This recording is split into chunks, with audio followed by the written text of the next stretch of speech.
All right, here's something to understand about the unlikely rise of Volodymyr Zelensky, the comedian and actor who became Ukraine's president in 2019. Zelensky ran a populist campaign against years and years of political corruption in Ukraine's government. The Ukrainian people had launched two revolutions in the space of a decade, trying to get themselves a leader who would not be corrupt. In 2014, they succeeded in ousting a pro-Russian autocrat after he suddenly abandoned a plan to sign a free trade agreement with the European Union and instead opted for closer ties with Russia. Now, if there's one thing the Ukrainian people had been pretty clear about in recent years is that they wanted greater integration into the West, not with Russia.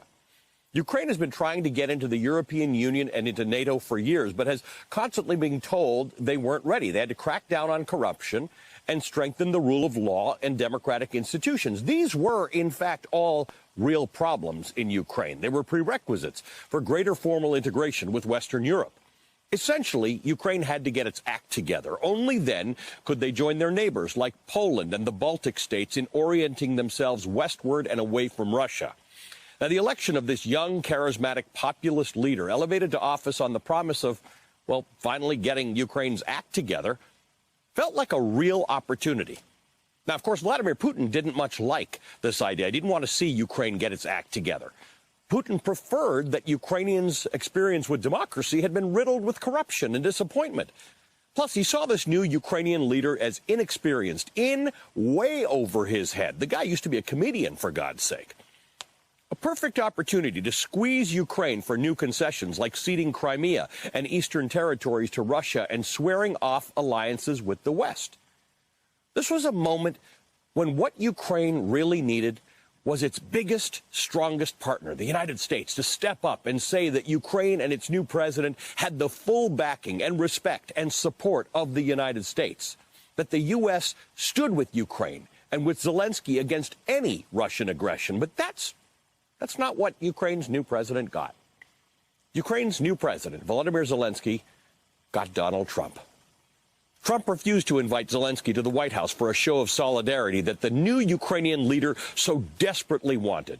Trump and his allies instead pushed a conspiracy theory, actually a bit of Russian disinformation, that Ukraine had interfered in the 2016 U.S. election, not Russia. Remember that? Rudy Giuliani led an effort to manufacture dirt in Ukraine on Trump's political opponents.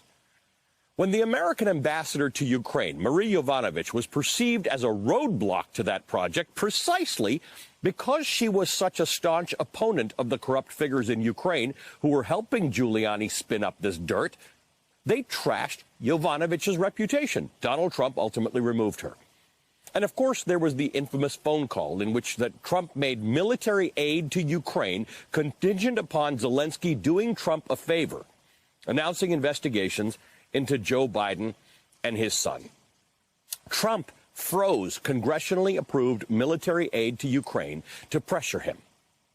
All of this, of course, resulted in Donald Trump's first impeachment, but we tend to see Trump's Ukraine debacle in terms of its domestic political consequences in America.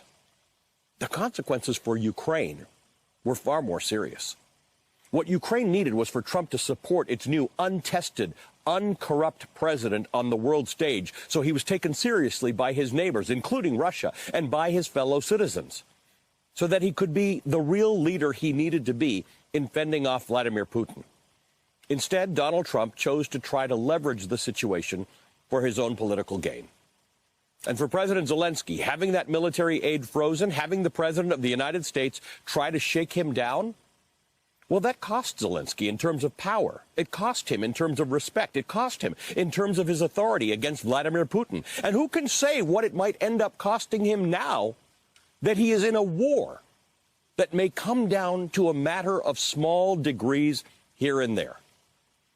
Back then, in 2019, when Zelensky called Trump, there was an opportunity for the American president to stand behind Ukraine, an opportunity to do better. Donald Trump didn't take it. Of course, one of the reasons we even know about that phone call is because a national security official named Alexander Vindman heard that call. He was listening into it live. He knew it was wrong. He reported it up his chain of command, and then he testified to the United States Congress about it in the impeachment hearing of Donald Trump.